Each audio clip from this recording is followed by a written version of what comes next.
Welcome to Novelist Spotlight. This is Mike Consol, your host. Two quick things before introducing you to my guest.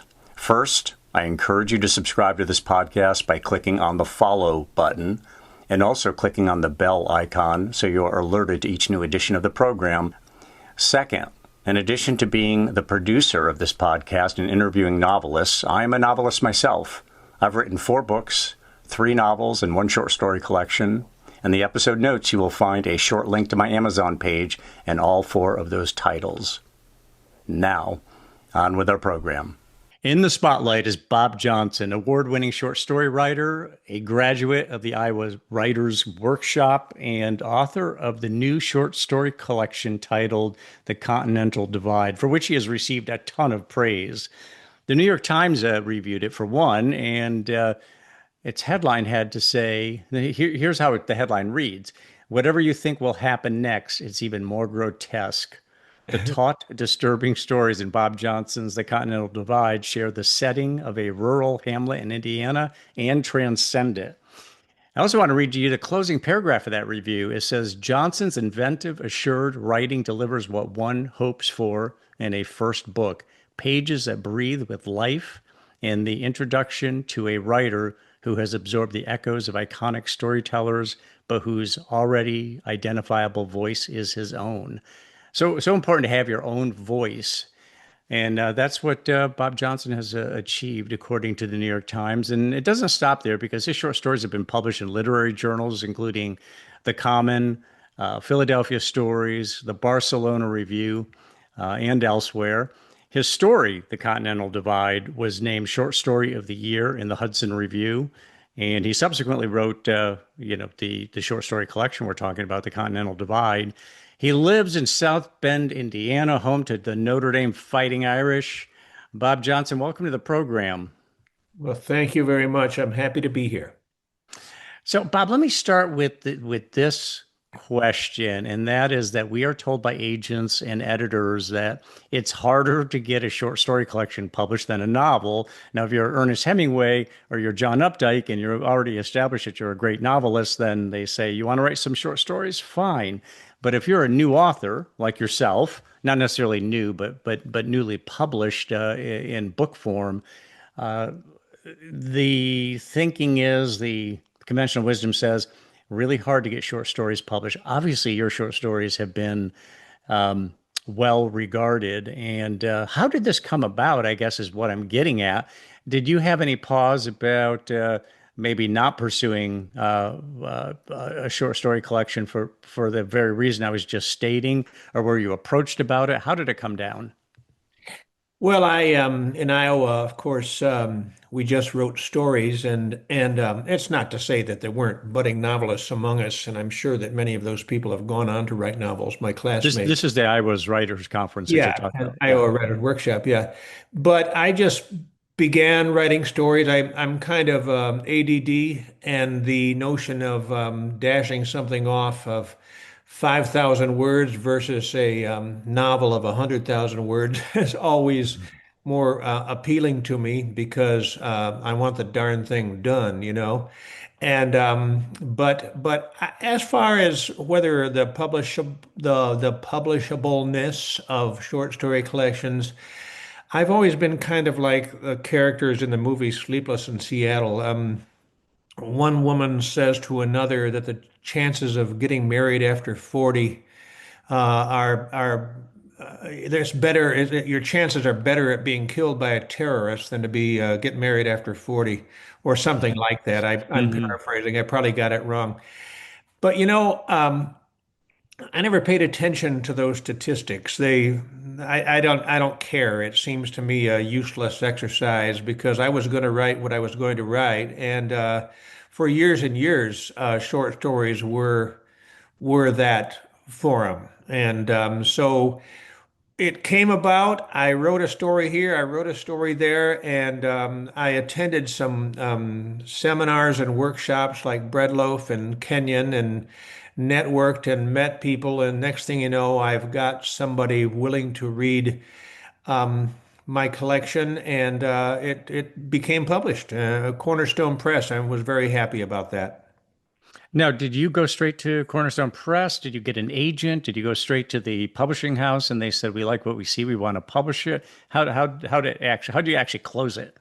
Well, actually, I had another agent for a couple of years prior to my current agent, and that agent tried very hard to sell the collection to the Big Five, and it didn't happen. They all came back. Of course, there was all the high praise. I mean, what do I mean? Of course there was, but there was high praise for the work and for the writing. But sorry, we don't see it selling or something. Lots of that. And then the agent and I parted company in an amicable way because it wasn't going to work out. And I began to peddle the thing by myself, and I reached out myself to Cornerstone Press, and it came about. So you did this without an agent then, or did you have an agent at the same time? When I reached out to Cornerstone Press and submitted it there, I did not have an agent. I have since the New York Times review, since you've so kindly alluded to. I loved hearing that phrasing read aloud by somebody other than me.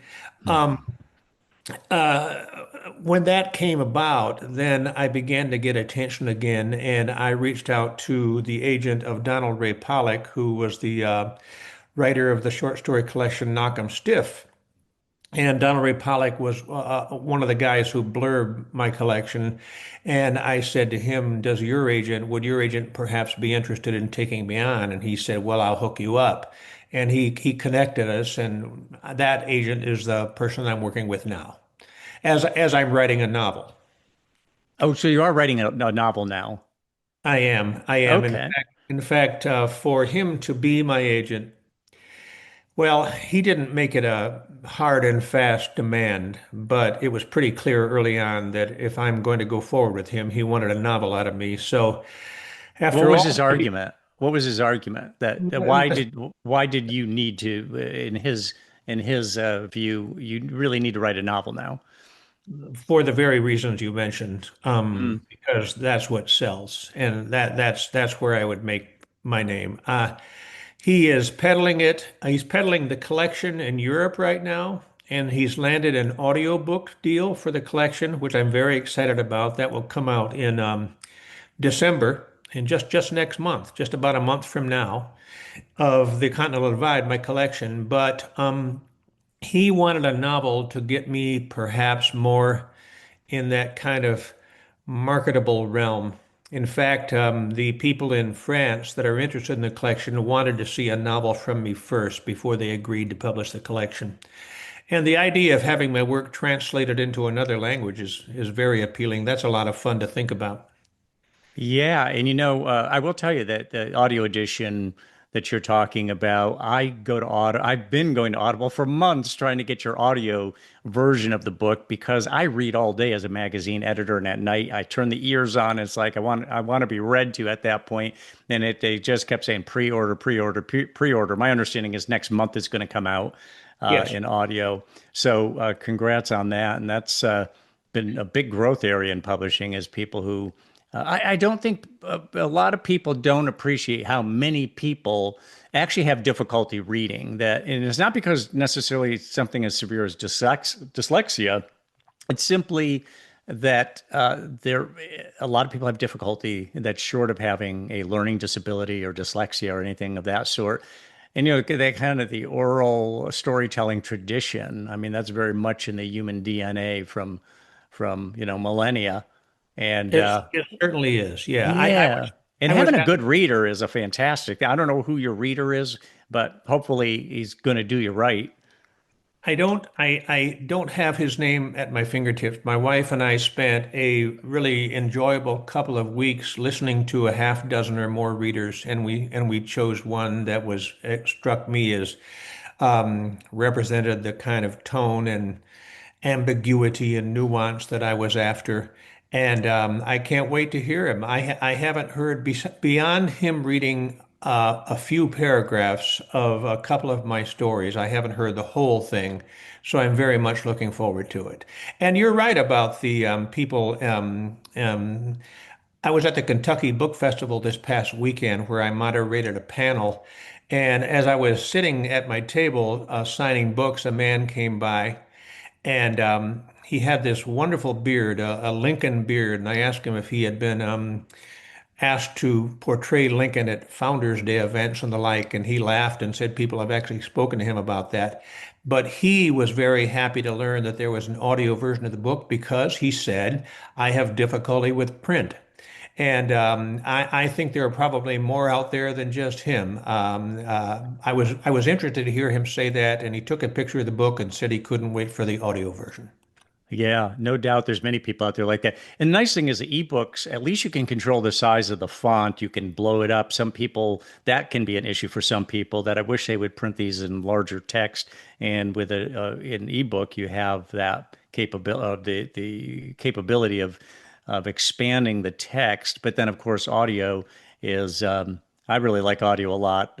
Again, particularly when there's a good reader and, after my eyes have been burned out from a day of work. Sure.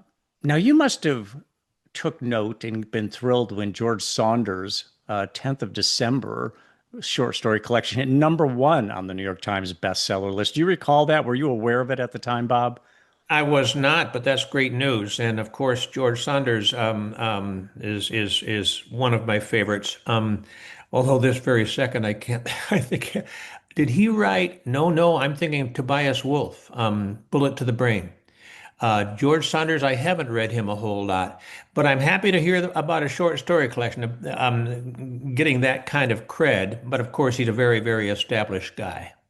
Yeah, and what happened with him is after that short story collection, which was like yours, very celebrated, but literally hit #1 on the bestseller list. His next book was a novel, and now I don't know whether they said you really need to write a novel, or he just decided I'm at a stage where I want to try my hand at a novel. I think it's Lincoln and the Bardo, if I think I have that title right. And Okay. but it leads me to think, and I want to question you on this. If you look at today, how many people, everything is so short form. It's social media, it's quick hit type, it's short videos, short attention spans. There is a tremendous number of people with ADHD or attention deficit disorder or attention deficit hyperactivity disorder. There's a lot of people, and I think more than ever, it just seems that there's something about our environment, maybe having to do with plastics, maybe having to do with technology, but more and more people seem to have that problem. And I think the short form works better. So, given all of that, I'm just wondering if it seems to me that this may be the era of the short story, not at the expense of novels, but that people with shorter attention spans and pressed for time may just feel that, I want to sit down and get a story done in a single sitting. And there's a sense of completion then. And then I can move on to the next story in my own due time. Do you think there's anything to that or? Well, first of all, I hope there is, because this is sort of my go-to form.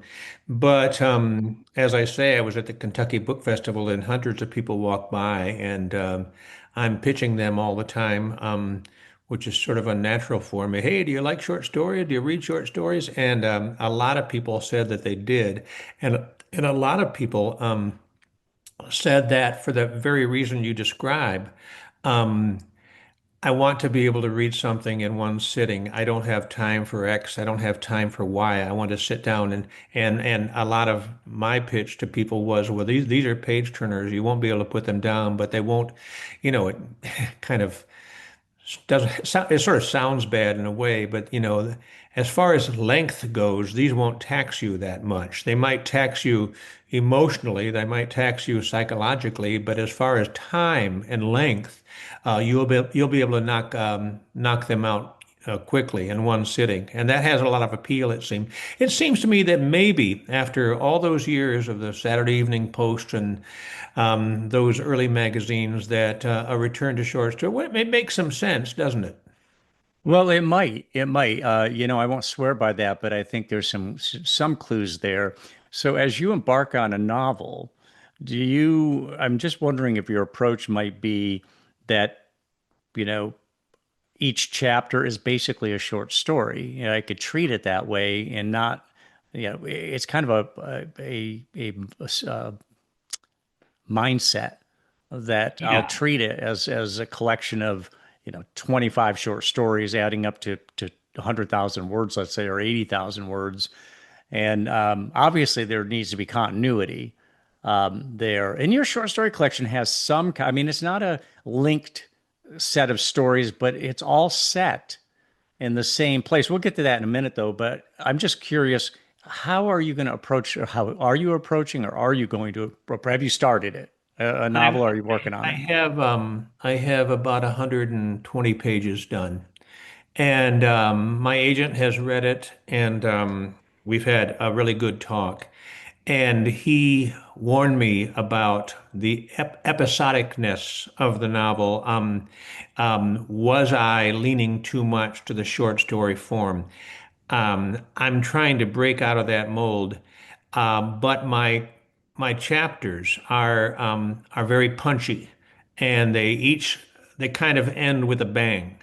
And I like that. I feel like I like to read novels like that. There was a man sitting next to me whose name was Wes Brown. You may have heard of him. He's a crime writer, and he was pitching to people came by to people who came by his table, and he said they're short, punchy chapters. You know, they finish with a lot of action and impulse, and as I say, they finish with a bang. And I tend to do that too, and I suppose that grows out of my short story experience. But I like to think that each one of them moves the plot, moves the action forward, moves the psychology of the novel forward. That's what I'm attempting to do anyway.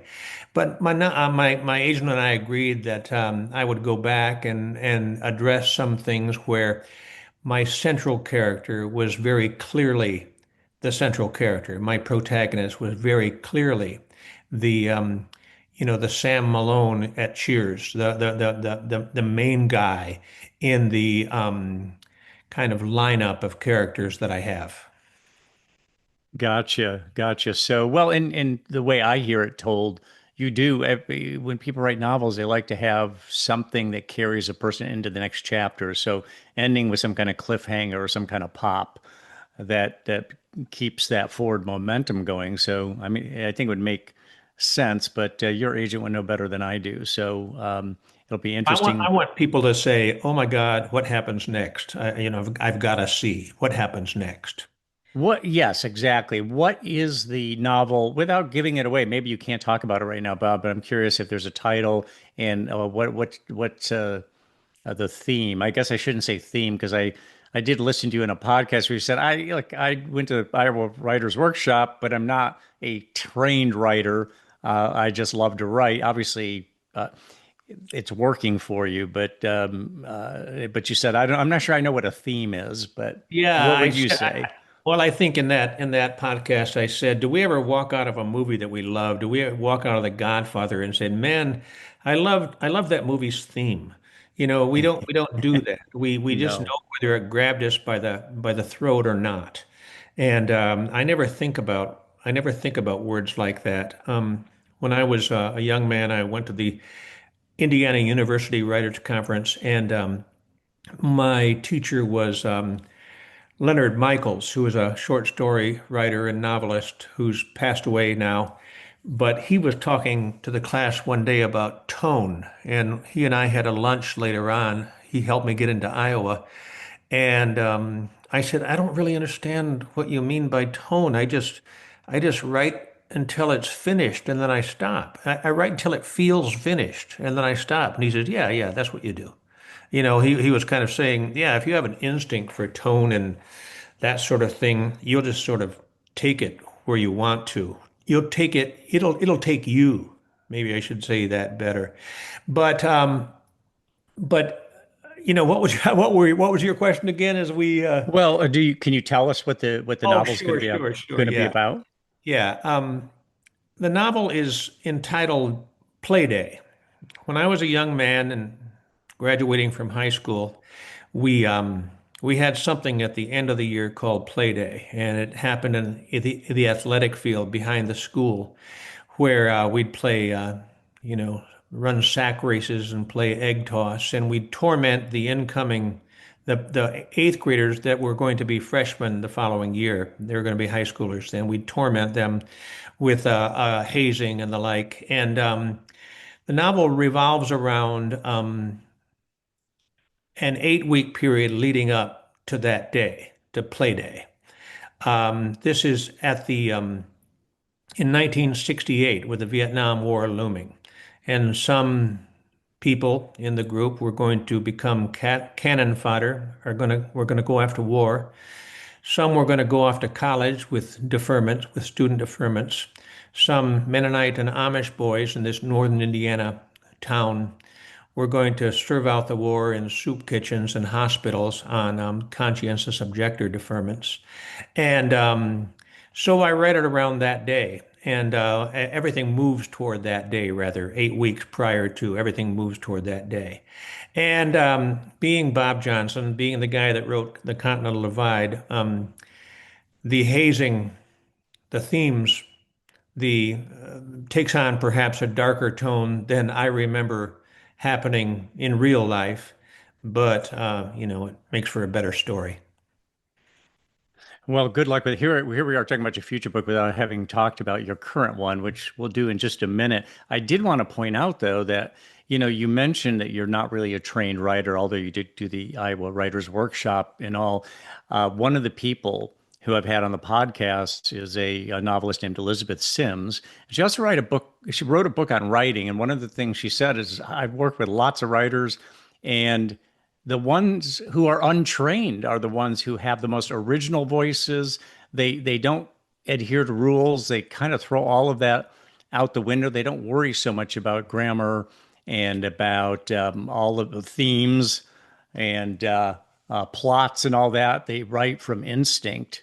And they're the ones that are the most, they produce the most dazzling copy, more so than the trained writer. So there may be something to that. It's kind of like the guitar player who never took lessons, but I'm not sure that Jimi Hendrix ever took lessons. Yet he revolutionized guitar playing, Yeah, even playing the guitar upside down, and because he didn't have a left-handed one. But I don't, I there's don't think something to that, I think. I don't think Paul McCartney knew how to read music. Yes, yeah, I don't think any of the Beatles did. They might now, but at the time they did not. But it didn't stop them from obviously the world revolved around them for certainly a period of time, Sure. and they've certainly stood the test of time. So if we go to the Continental Divide, your short story collection, there's 14 stories set in northern Indiana. You went to your own backyard for this.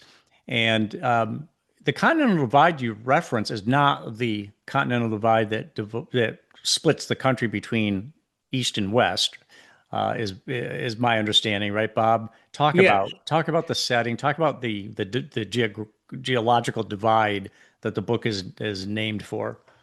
Well, first of all, it um, outside of South Bend, where I live on US 20 bypass, there is a sign on the bypass that says North-South Continental Divide.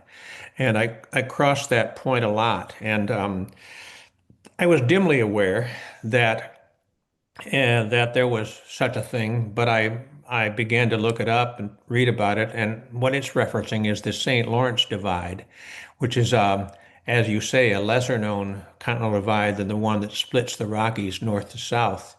And if you descend from the pinnacle of the continental divide going north, water that falls on that side will flow toward Lake Michigan. And on the south, the water will flow toward the Gulf of Mexico. And that was the day. That day, one day, I'm driving there, and I envisioned a house resting in the country, smack dab on the St. Lawrence Divide, which goes through Fort Wayne, Indiana, and slices off some of the top of Indiana. And I envision a woman living there, an old lady, a widow named Edith. And before long, she was joined by her in my thinking by her ex-convict son named LT, who had gone away to prison for meth and something called indecent liberties, which I never exactly describe, but I think the reader can figure out. And the story was born from that. And of course, again, as I don't think about theme and I don't think about tone, I don't think about metaphor either. But of course, them living on the divide between the great blue lake to the north, which kind of represented a kind of purity and salvation, and the south, where moss hid, hung from trees, moss and copperhead snakes hung from trees, and old ladies danced to voodoo music, a kind of a corruption to the south. The metaphor took on a life of its own. And as the collection evolved, I realized I was talking about the divides between people, the divides between gender, between good and evil, between salvation and damnation, between the death and life, and all those fundamental Darkness and light, and yeah, there's darkness so and many light. divides, so many divides. Our lives are full of these divides. It's amazing. So when you actually write the story, when you were writing these stories, how much of it was just blood instinct versus plotting and thinking about what you needed to achieve as you wrote it? Well, it was almost all, to tell you the truth, it was almost all, especially when it comes to stories, and we can talk about the same thing with my novel. But in stories, it mostly is blood instinct. I go where the characters take me. There was a time in my early writing life when I would even sometimes come up with the last sentence of a story, and then I drive toward it. And I still do that occasionally if it presents itself to me. But more often, I find myself following my nose. When my wife and I are out driving and I don't know how to get someplace, I'll tell her, well, I'll just follow my nose.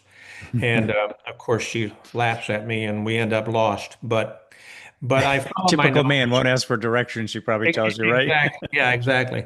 But I follow my nose when it comes to story writing and I let the character lead me.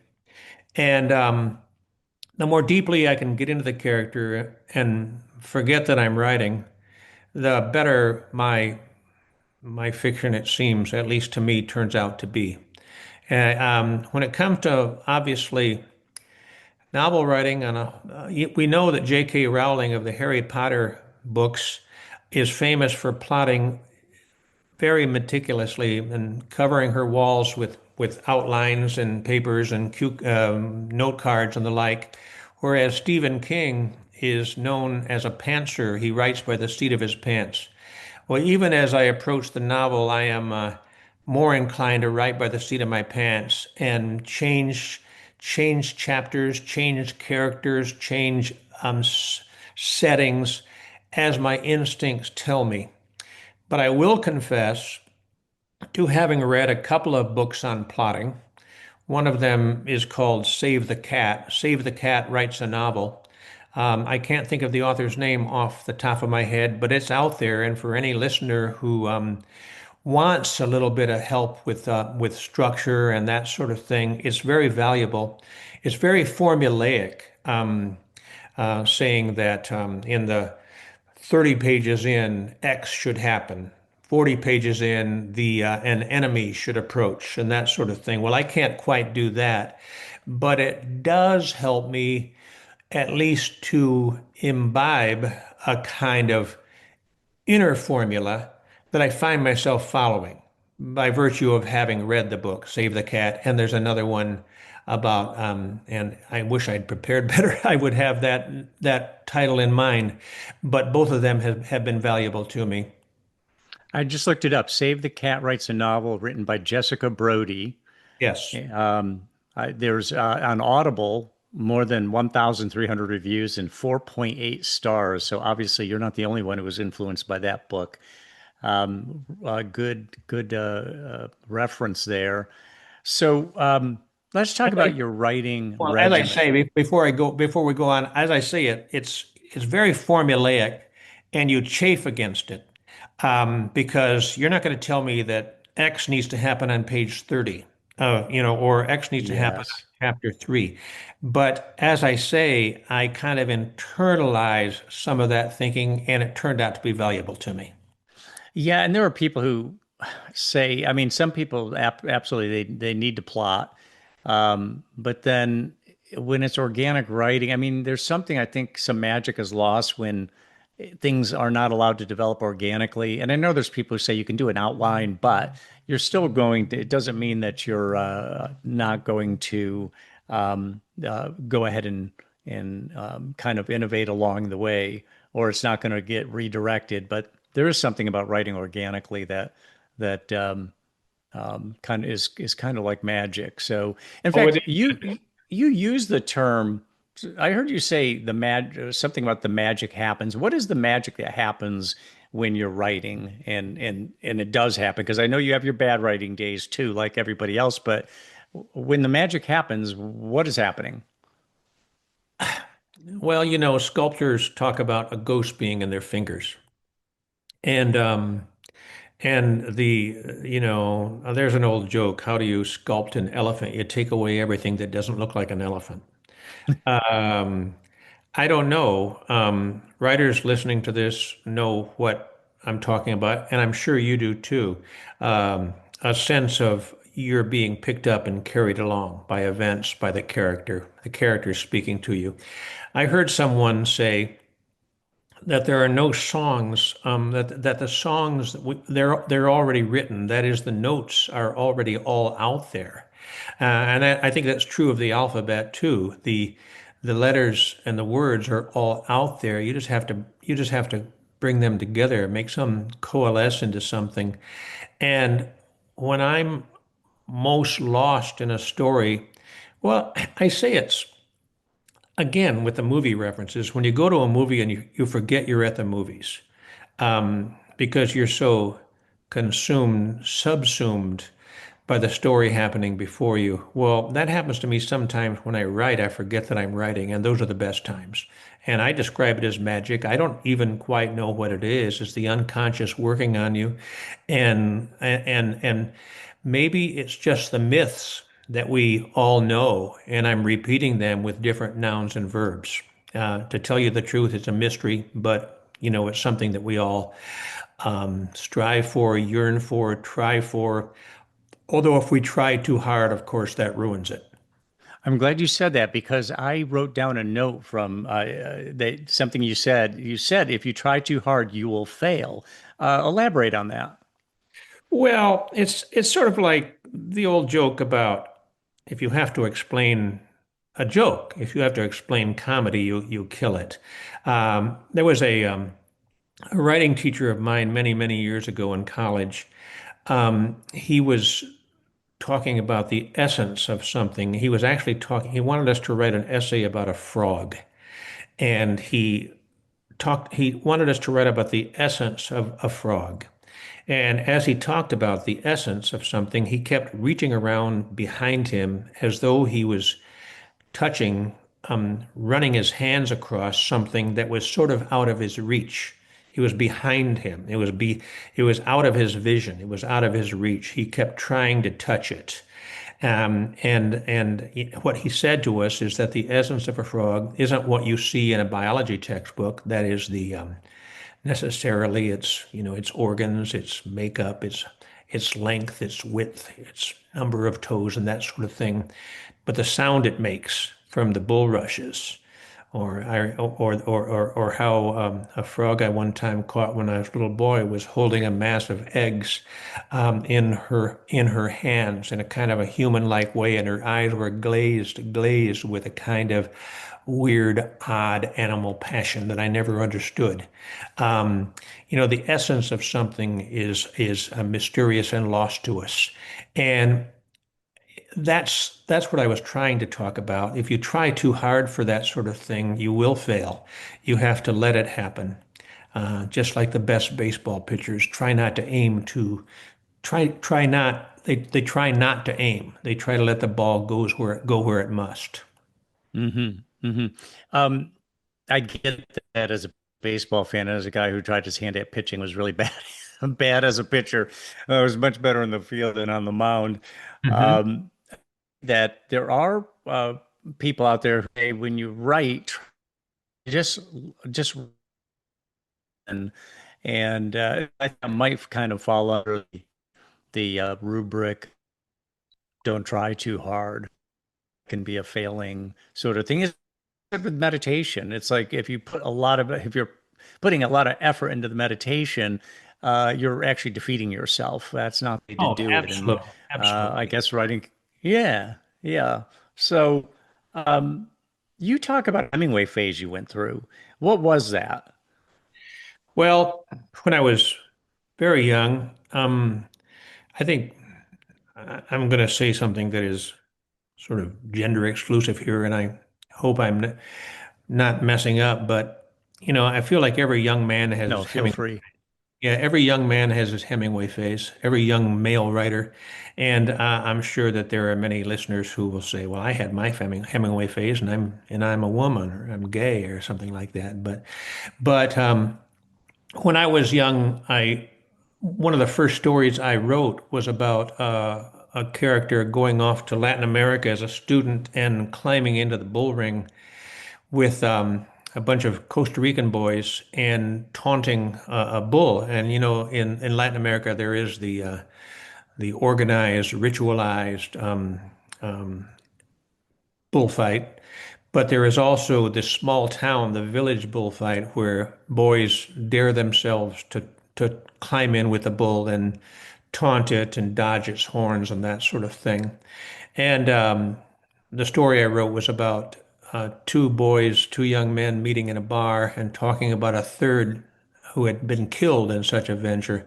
And I have that story here in my office, and I look at it occasionally. It's very, very short, and it's so Hemingway. It's about, well, why would you do something like that? Why would he do something like, what a dumbass? Why did he do that? And the other guy says, I don't know. He kind of felt like he needed to. And the first man walks out and says, "Oh, I don't get it. I don't get it." And the second man stays behind and watches moths immolate themselves on a hot light bulb over the bar, and you sense that he kind of gets it. And as I say, there was something so Hemingway, such an epic confrontation about it, and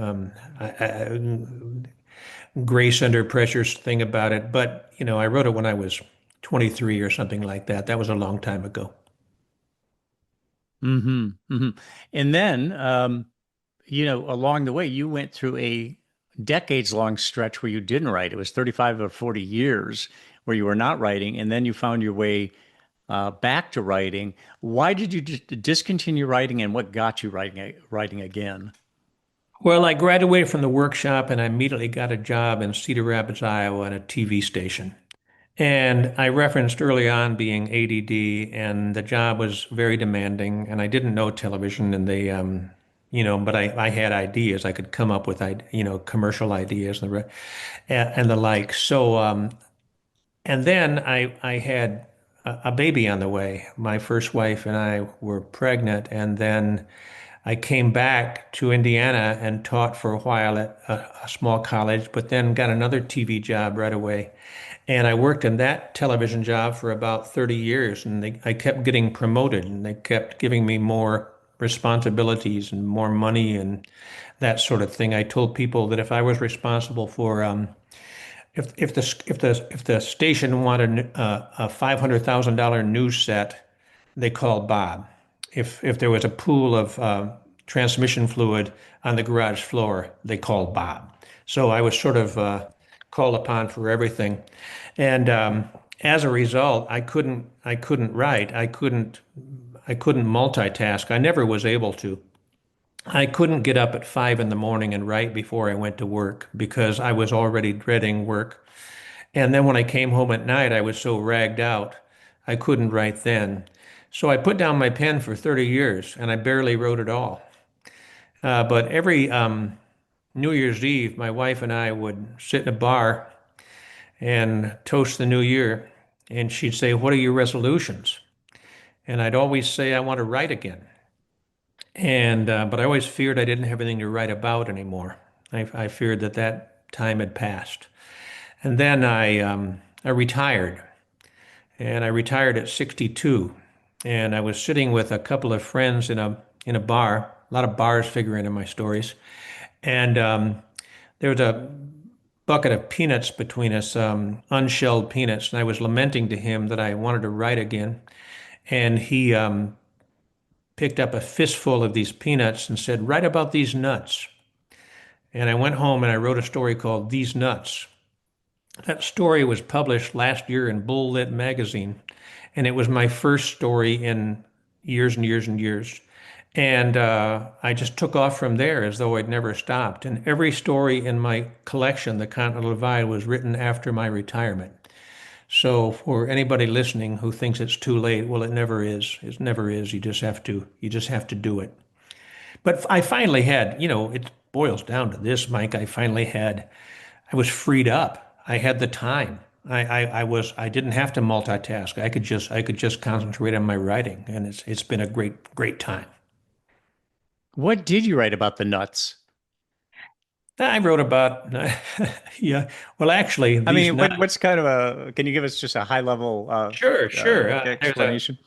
Well, it seems to me that this might have come along not too long after the Kill Bill Quentin Tarantino movies. Hmm. And I wrote about an adjunct professor sitting in another bar, and a young woman behind the bar, a waitress, was a student of his. And he complains to her that the nuts she put down in front of her are stale.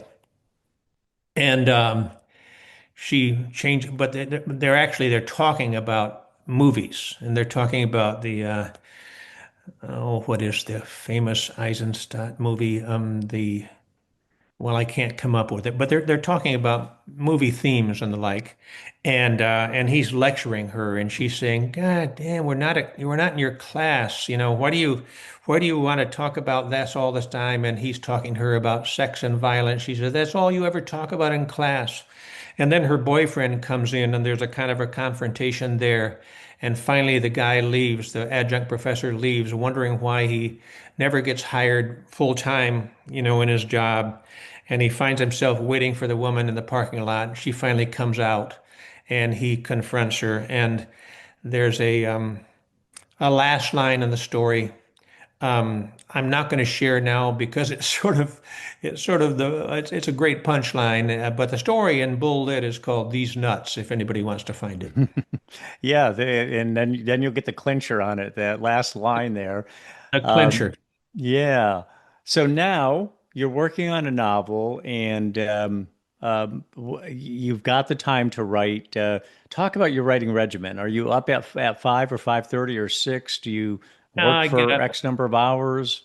I write all morning. When I'm not doom scrolling, when I'm not finding reasons not to write, because the empty page has always terrified me. But I write all morning, and then I go on errands and the like, and take the dog for a walk and do different things.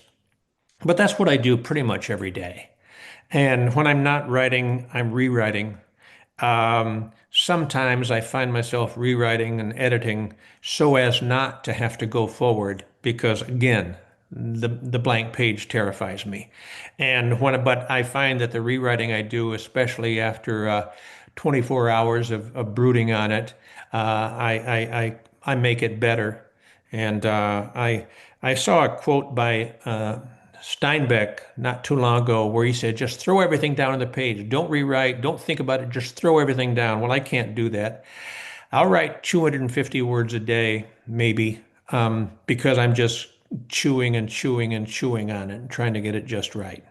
That's my regimen. You mentioned, I guess every writer shares that same, terror of the empty page, or how's this day going to begin? Yesterday was good, but today might be bad. What do you get out of writing? Because it is an onerous task. It can be a very exacting sort of thing. You have the good days and bad days. So why write at all? What does Bob Johnson get out of the writing on an emotional level, or an emotional or kind of a soulful level? Well, it's absolute drudgery. I'll give you that. It's great when it's great. Uh, Back when I was playing golf, sometimes you have that perfectly met 4 iron, and is the sort of thing that brings you back. That's a bad analogy though, because golf made me miserable, and writing makes me miserable occasionally, but not very often. I brood about it though, and I have no choice. Mike, I mean, people have asked me this before. Why do you write? And I said, I have no choice. I've always wanted to. I've always known that I was the guy with ideas. I wasn't a particularly good student in high school. Again, to whine some more about my ADHD, I couldn't focus. I couldn't concentrate. I wasn't good in the sciences at all. I wasn't good in math and chemistry and physics and the like. But because I was going to college, I felt like I had to stay on the academic track. So I took all those classes anyway and suffered, failed, got bad grades. But I always knew I had this inclination toward writing. And when I finally had the chance to do it, I did it. And it's difficult to say what I get out of it, except, again, I bring up The Godfather. Um, in Godfather 2, Michael goes to visit the old Jewish gangster. I can't think of his name, but the man says, uh, "This is the life we have chosen." Well, we had no choice. There was nothing to do but this. And he meant, this is the life we have chosen, that is to be a gangster. Well, Hmm. I think about that, about my writing. This is the life I've chosen, or this is the life that has chosen me. I have no choice. Yeah, I get it. I think that's the truth with so many writers. It's kind of like, why do I do this to myself? Well, I wouldn't live any other way. I really No. do need to do it. Um, what about you call yourself a Midwestern writer? You know, Carl Hyacin is a Florida writer. I think Jim Harrison is associated with being a Montana writer, or Thomas McGuane. You have writers who are Larry McMurtry, a Texas writer. Right. Uh, what talk about being a Midwestern writer? How do you what's kind of the definition of a Midwestern writer from your standpoint, or really, yeah, you personally? What makes you a Midwestern writer? Is it strictly setting? Well, I like to think of a region being a character in its own self, and the region is very much a character in my novel as well. My stories all revolve around, all happen in a small town of about 1,000 people in northern Indiana called Mount Moriah. And Mount Moriah, some people might know, is where Abraham took Isaac to sacrifice him to God before God provided a ram instead and stayed Abraham's hand. Um, where I grew up, there were a lot of Mennonite and Amish farms. There were a lot of people from the South that came up to work in the RV factories. There were a lot of rock-ribbed Republicans, as my neighbors and my parents were, and the like. And I won't say that there was a kind of an apocalyptic nature to my upbringing, but we were definitely aware of good guys and bad guys and heaven and hell and communists. And we didn't know any black people. We didn't know any Jewish people. This is all in northern Indiana.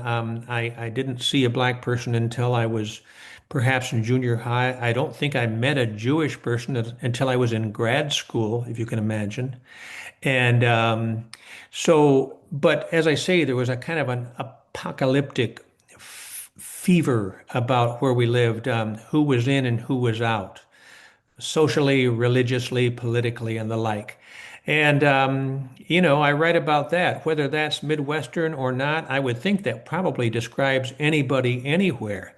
But, John Cheever wrote about people drinking martinis and getting divorced in Connecticut. And Flannery O'Connor wrote about her religious people in Georgia. And Jack London wrote about people building fires unsuccessfully in the Yukon. And I just write about where I'm from. And it seems to work. I don't know what else I'd write about. I can't write about kids playing um, video games because I don't play video games. My grandkids will be able to, but I can't. So it's just my milieu. It's what I write about because it's what I know. Hmm. Yes.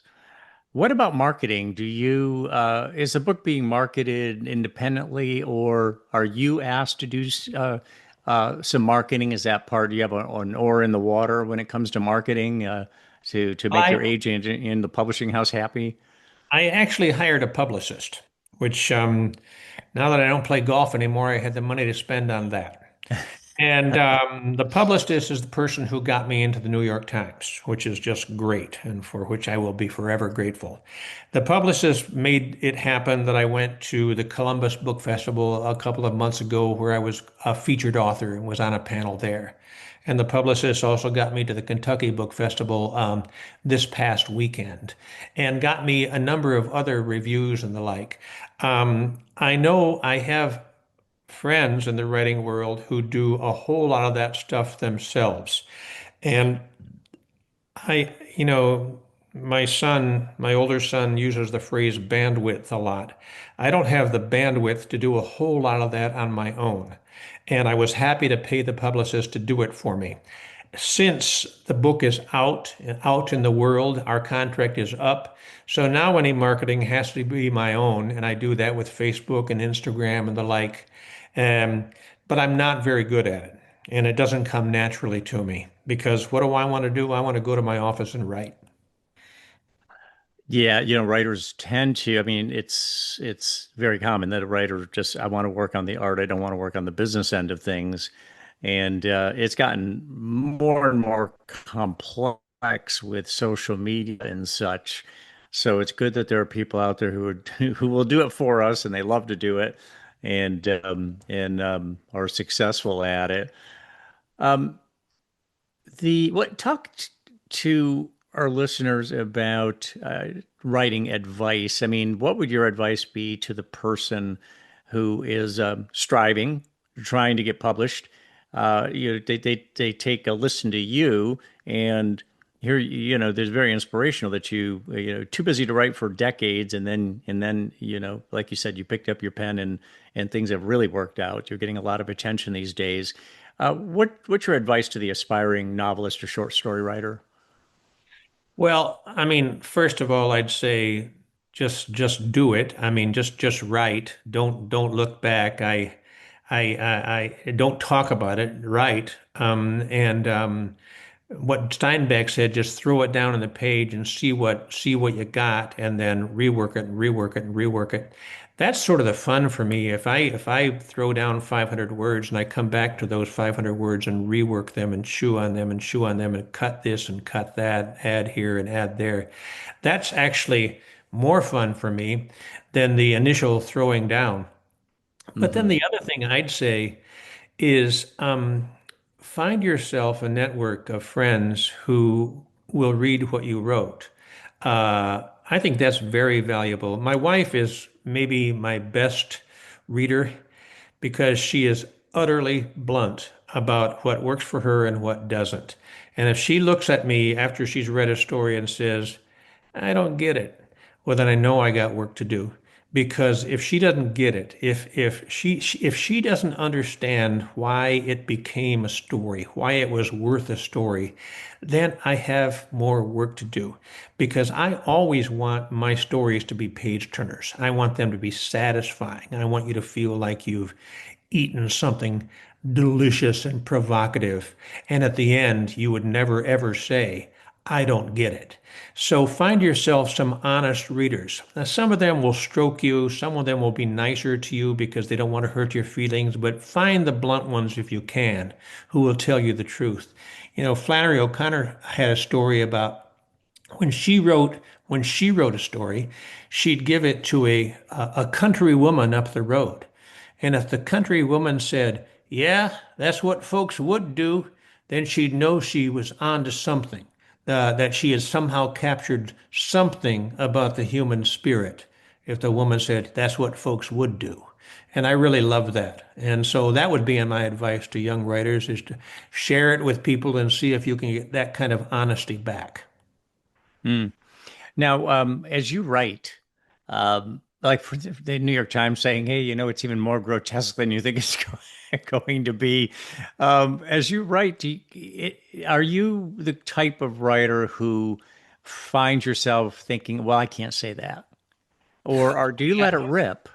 No, I let it rip. Although, if you've ever read Donald Ray Pollock, I mentioned earlier out of Knock 'em Stiff, he had characters who are drinking whiskey out of their car ashtrays.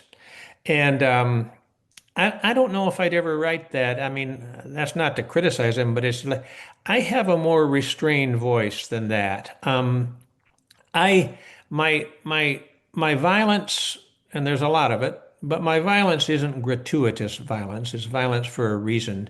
And there's not much spattering blood, if you know what I mean. And Hmm. if I do write about sex, that's also kind of restrained. I have a lot of bad words, and I can't exactly explain why I exercise that restraint. I'm not holding back because I fear it won't be marketable.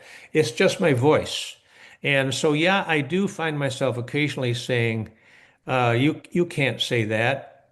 Although I will say that's not very often because I follow a kind of a, I don't know, there's a monkey on my back saying, um, I guess having a monkey on my back saying, "Write it more restrained" doesn't make a whole lot of sense, but I do have this inner voice that is somewhat controlled and not gratuitous in areas of sex and violence and the like. I'm not familiar with Donald Ray Pollock, but I just looked him up, and yeah, "Knock 'em Stiff" is one word, and the title, and it is on Audible. I'm going to definitely sample this, if not buy it and listen to it. Um, so when you were talking earlier about tone, I took that to mean something a little bit different than what you were talking about. Do you feel writers talk about finding their voice?